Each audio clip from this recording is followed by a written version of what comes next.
আমরা একটা আমের চারা কিভাবে রোপণ করব সেই বিষয়ে আমরা বিস্তারিত আলোচনা করব। আমি একটা আমরুপালি চারা নিয়েছি। আমের চারা রোপণ করার জন্য আমাদের 1 বর্গমিটার জায়গা মূলত দরকার, অর্থাৎ 3 ফিট দৈর্ঘ্য, 3 ফিট প্রস্থ এবং 3 ফিট গভীরে আমরা একটা গর্ত নেব।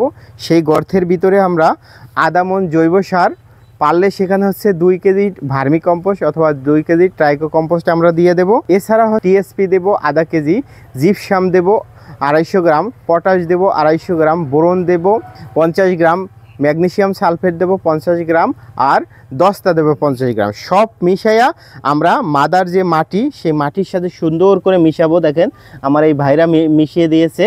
মিশিয়ে তারপরে এই মাদার 15 দিন রেখে দেবো। 15 দিন পরে আমরা একটা সুস্থ স্বাভাবিক চারা বাজার থেকে কিনে মাটির লেভেল থেকে আমরা 4 আঙ্গুল গভীর করে চারাটা রোপণ করে দেব।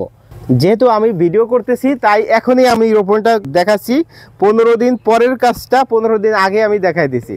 তা আপনারা যদি এভাবে সুস্থ স্বাভাবিকভাবে চারা রোপণ করে দেন তাহলে আশা করি আপনারা স্বাভাবিক ফলন পাবেন। চারা রোপণ করে একটা লাঠি দিয়ে আপনারা এভাবে বেঁধে দেবেন।